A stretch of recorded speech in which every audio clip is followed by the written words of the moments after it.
Денес требаше да зборувам за малечкото време на неволи.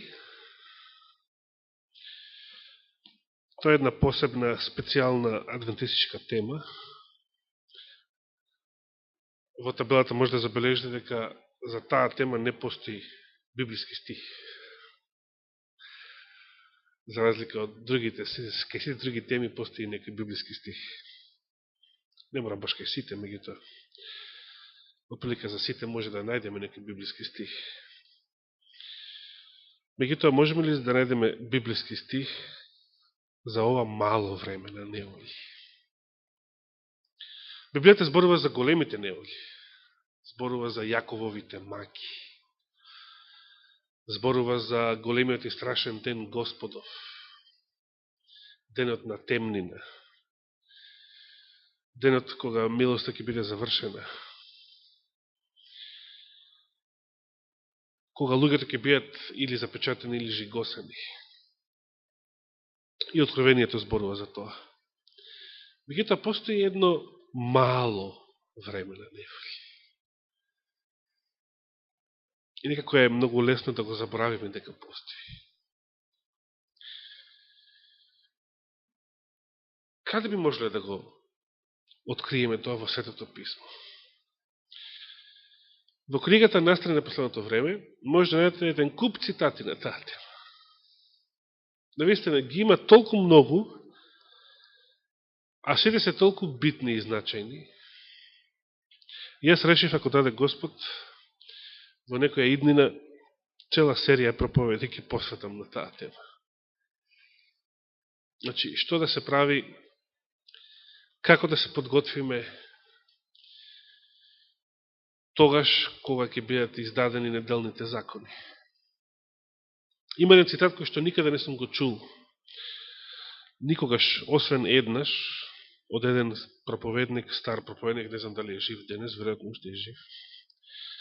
Еден стар проповедник од Канада по име Джери Френклин се вика. Тој има напишана една специјална книга која што носи наслов "Можеш да обстанеш". Така се вика во превод.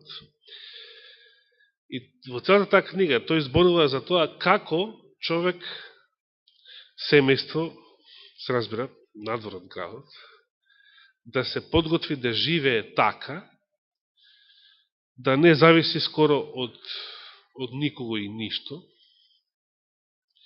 да не зависи од државата, да не зависи од фирми за струја, за вода. Интересно, денес Господ го подготвува тој пат.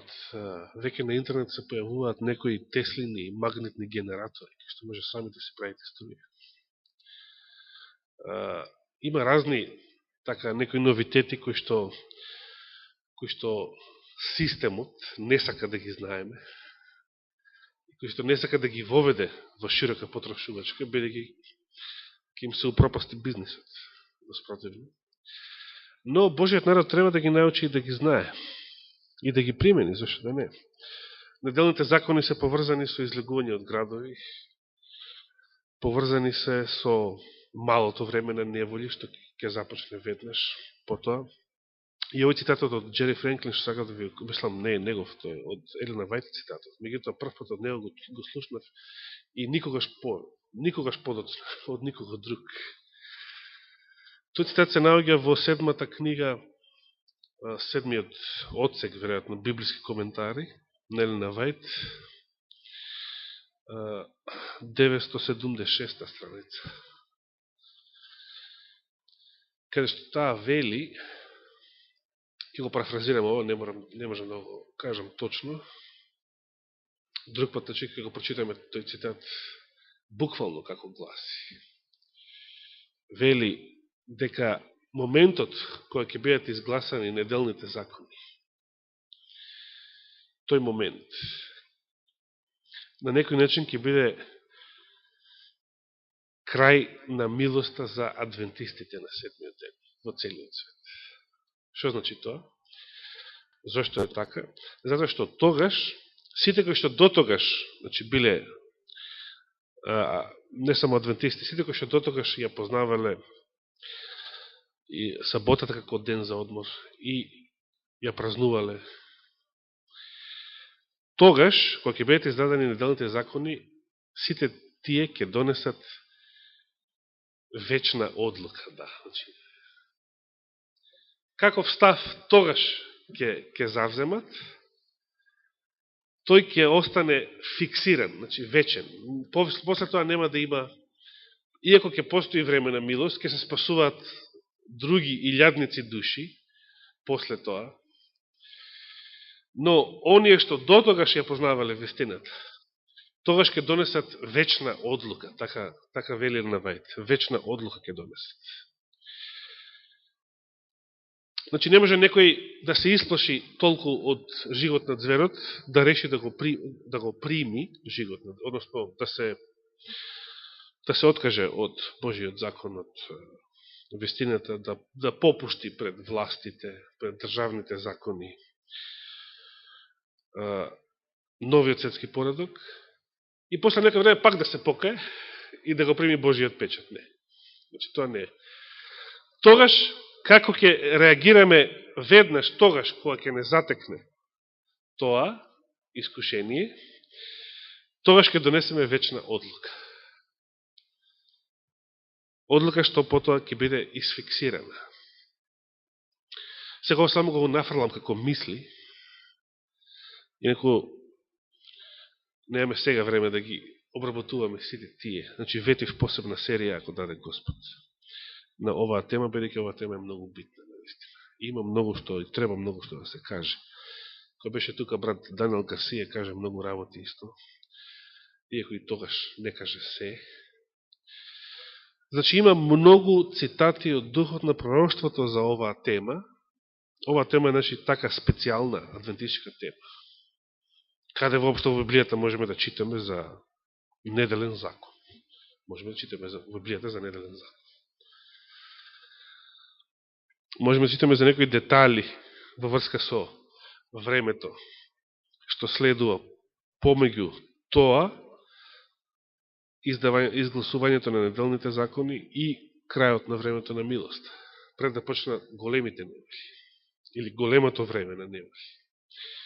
Во Библијата не можеме да најдеме такво нешто.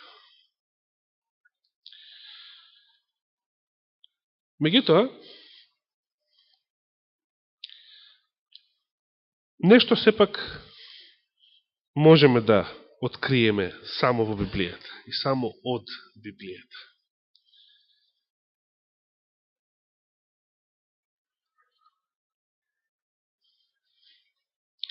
Да се вратиме повторно на текстот во Откровение, 13 глава.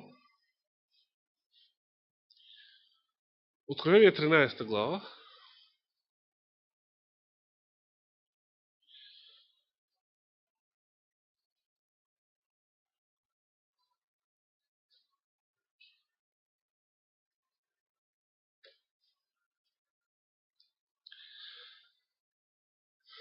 Ке почнеме да читаме од 15 стих.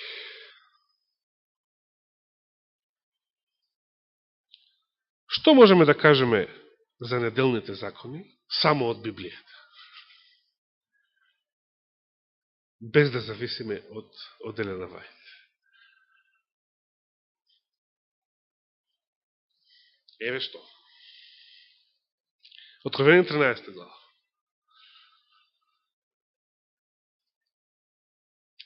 15 стих вели во врска со активноста на вториот звер. Кој е вториот звер? Вториот звер го гледаме на дело веќе неколку децени, може да се рече, но по-конкретно неговата дрскост ја гледаме во последниве 20 на години, да речеме. Еве меѓу другото што ќе направи. Во 14 стих, предходниот, па и во 13 се зборува за големите чуда, оган симнува од небото на земјата пред луѓето, многу интересно. Ги мамеше земните жители со чудата што му беа дадени да ги врши пред зверот. Вториот звер ги врши овие чуда. Забележите? Не ги врши првиот звер. Па, велејќи им на земните жители да му направат лик на зверот. Или некои преводи велат икона, или овој новиот превод вели дури биста, малце несоодветно. Не е тоа материјален предмет. Лик на зверот, кој имаше рана од меч и остана жив. И сега 15-тиот и му се даде да вложи дух во ликот на зверот. Та да прозборува тој, кој да прозборува? Ликот на зверот да прозборува. Не зверот да прозборува, туку неговиот лик. И да направи да бидат убиени оние кои нема да се поклонат пред ликот на зверот.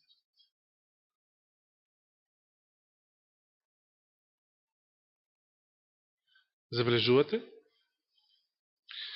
Значи, тука фокусот не е папата во Рим, Ватикан, како сакате речете, папската држава, светата столица. Најнесоодветен термин. Прогонството започнува, измамите, чудата, се тоа што го прочитавме.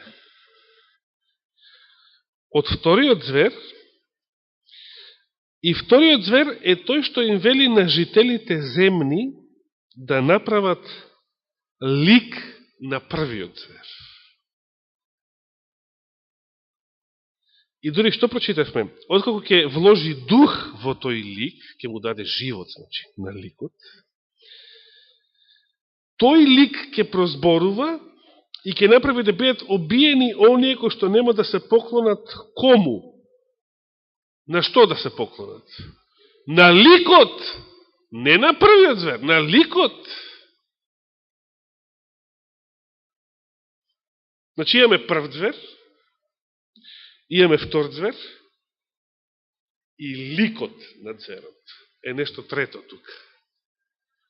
И ликот на првиот звер, ликот на зверот се мисли ликот на првиот. Ликот на првиот е тој што ќе направи да бидат убиени оние кои нема да се поклонат пред него самиот, пред ликот на зверот. Много интересно.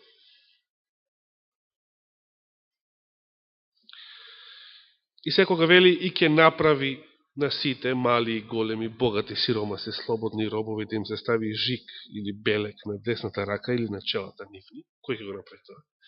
Повторно, ликот на зверот ги прави овие работи. Значи, овие работи не ги прави Ватикан отворено, нема да ги направи, односно, Америка ваква како што е денес, туку ликот на зверот ќе ги направи. А што е ликот на зверот? Ликот на зверот, значи, тоа е слика на првиот звер. Значи, нема да дојде првиот звер во Америка да се прогласи за цар и да ја превземе незината власт, односно незините државни институции. Не, тоа нема да се случи. Тоа не треба да го очекуваме.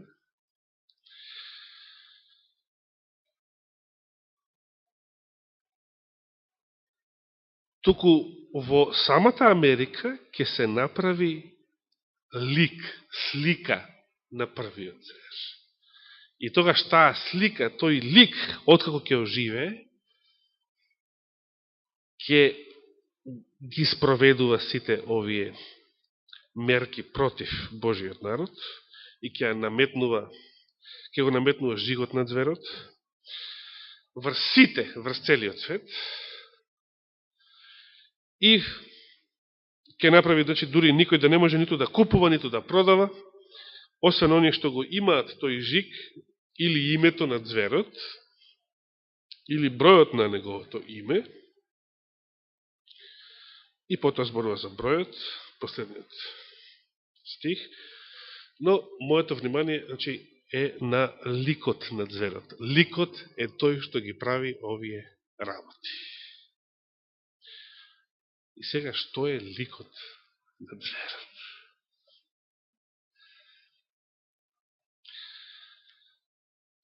Добро. Како можеме само со Библија да ги откриеме овие работи? А инако што знаеме обично? Од духото просто што знаеме? Што е ликот на црква? Единство, сојузот меѓу црквата и државата. Добро. Тоа е тоа. Но тоа го знаеме од духот на пророштво. А дали од Библија го знаеме тоа? Го знаеме или не го знаеме? Како прво, зашто вториот звер се Соединетите американски држави? Вториот звер излегуваше од каде? Од земјата, за разлика од првиот, така. Што беше земјата? Да, ненаселено и така натаму, односно новиот свет. И сега, кога ќе ги додадеме и другите пророчки карактеристики, бидејќи сега не ни е тоа темата, да докажуваме кој е вториот звер. Тоа го рекле пионерите на адвентизмот, односно, поточно, Джон Невинс Ендрюс, уште таму 1850-та, да речеме, ако не и порано. Тогаш кога нивната држава беше не воена сила или светска сила, туку беше само дорасната да војува со локалните индијански племиња. Че се уште со нив беше ривал. Далеко од тоа да биде воена сила. Далеко од тоа протестантизмот во Америка, тоа уште во времето на Кенеди, 100 години, 110 години подоцна, протестантите беа толку, се уште толку против католицизмот, против папството, што и Кенеди како католички претседател не се осмелуваше да го повика папата на гости. 100 години подоцна, многу порасипана Америка се уште беше против папата. Значи, во услови па кога во индијанско време Америка беше и каде по-христијанска и се разбира против папството, тогаш, и која што беше далеко од тоа да биде воена сила, дури Милош Будановиќ цитира некои извори негови денови на Фейсбук, Америка пред 1850 година немала ниту полиција.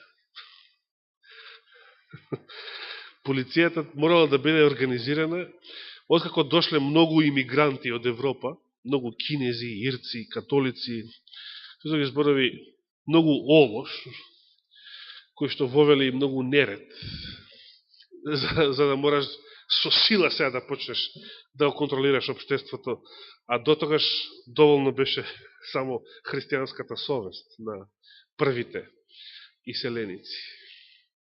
За многу работи, не се сега за сите, но доволно беше во секој град да има еден шериф, каубојски, и некоја затворче таму, некоја соба со решетки позади, и тоа беше доволно. И може би 20-тројца помошници. Интересен податок. И тогаш рекле пионерите на адвентизмот, поточно Ендрюс прв, дека Америка ќе е вториот звер. Како е сега тоа? Значи, тоа не било нешто што им изгледало така. Тоа беше нешто сосема неочекувано, сосема неверно, сосема невидливо. Само врз основа на Библијата го рекле тоа. Не па дека Елена Вајд примила некоја визија па им раскажала дека е така. Не. Само врз основа на Библијата, само врз основа на оваа глава. И на предходната се разбира, и на сите други, кај што можат да најдат допирни точки. Сега, значи,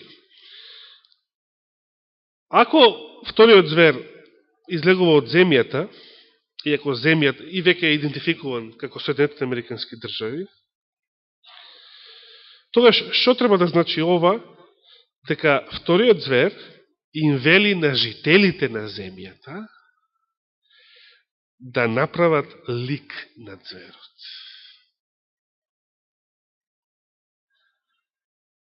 Вториот звер не го наметнува ликот на зверот, туку им вели на жителите на својата територија.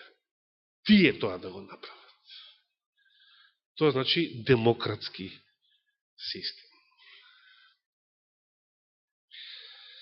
Тоа значи ликот на зверот е нешто што ќе го изгласа, не нешто што ќе го наметне председателот со декрет, туку нешто што ќе го изгласа Конгресот, како демек представник на народот, со демек народни представници, пратеници, конгресмени и така натаму. Велам демек, затоа што демократијата е еден систем на политичка манипулација, но ете, така како што е дефинирана, поставена, така и Библијата ја прорекува. Дека власта на вториот звер на своите жители им вели, а представниците на жителите се конгресмените, парламентарците, тие да го направат ликот на зверот. Значи, тие треба да направат што? Конгресот треба да направи што? Да изгласа закони, да изгласа папски закони, да го погази, да го смени уставот, и да изгласа закони кои што представуваат слика на папството.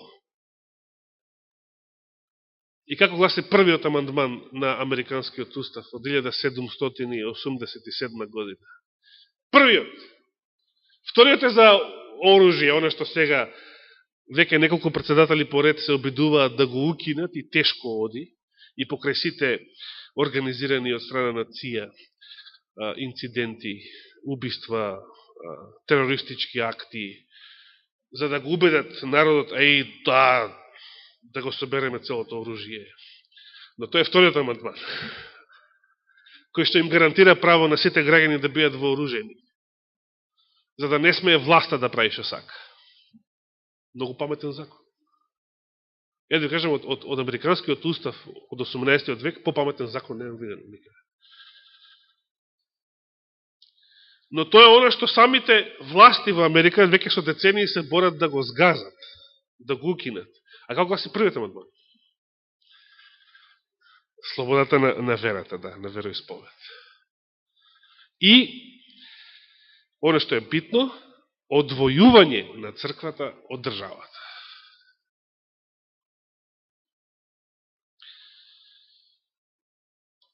Што е представува ликот на зверот спротивно на ова?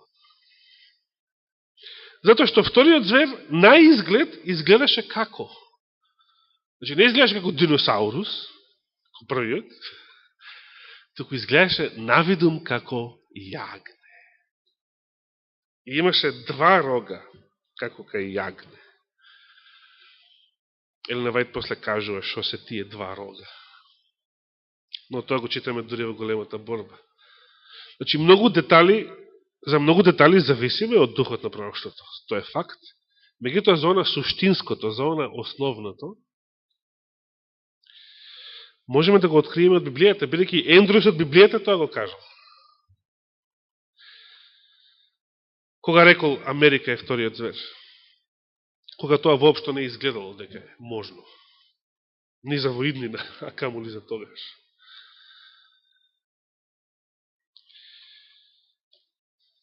И сега можеме тука да ја откриеме неделата како закон.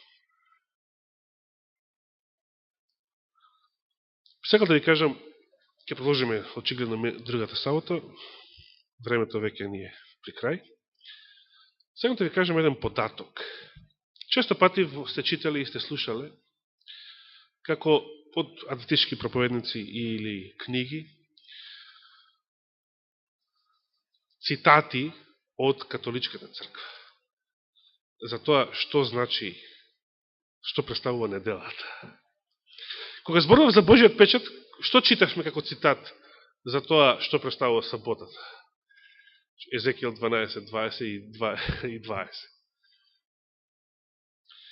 Господ рекол дека саботата е знак помеѓу него и Израел. И дека таа нешто што он го воспоставил. Така. Што вели католичката црква? Католичката црква вели неделата е знак на нашиот, на авторитетот на католичката црква. И дури еден, тој непознатиот цитат е од оној римокатолички монсиньор Сегюр, се викаше, французин, кој што вели, тогаш кога протестантите ја празнуваат неделата како ден за одмор, тие наспроти својата волја, со тоа се поклонуваат на авторитетот на католичката црква, бидејќи неделата како ден за одмор е знак на тој авторитет. Сега,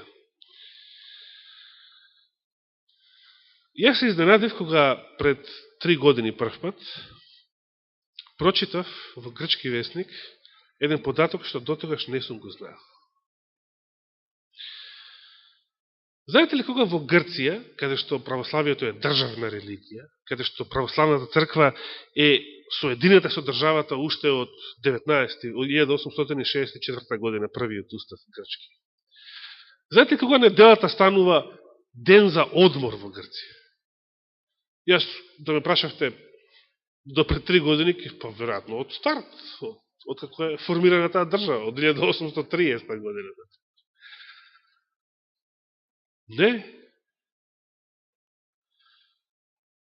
Неделата прв пат станува ден за одмор 1909 година во Грција, и тоа на барање на работничките синдикати. Дури Комунистичката партија во Грција се фали дека е нејзина заслуга што грците имале барем недела за одмор слободен ден. Со други зборови, изгледа како на православната црква да не е многу гајле за неделата. Да, гајле е да дојдете на литургија у недела со бајна, меѓутоа што правите после тоа, да не е битно. Навистина, неделата да се толкува и да се празнува како сабота, навистина потекнува само од католичката црква. Навистина е тоа неизин знак.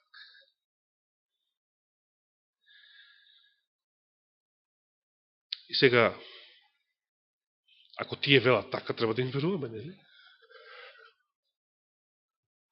Ако го прашнах првиот звер, кој е знакот на вашиот авторитет? И ако тие ви речат неделата, треба да им веруваме. Ова беше, значи, една мала вежба, како со помош на Библијата, пионерите на адвентизмот, нема да речем откли, бидејќи времето е тоа што ќе докаже на крај, но зошто рекле дека жигот на зверот е неделниот закон, односно прифакање на, како државна наметната обврска, да се празнува неделата како сабота, како да е сабота. А истовремено тој закон да ве гони, односно да ве попречува да ја празнувате саботата. Што не е нешто ново. Во комунизмот тоа сме го доживували и до ден денес. Мнозина од нас.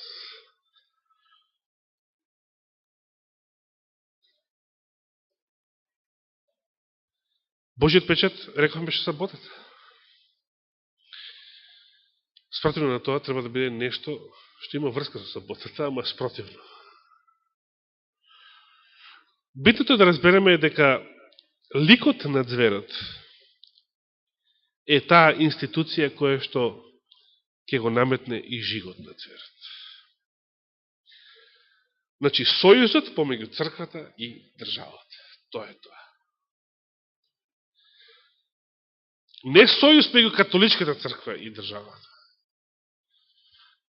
Значи, повторно да не очекуваме дека Ватикан или католичката црква или папата ќе станат многу битни.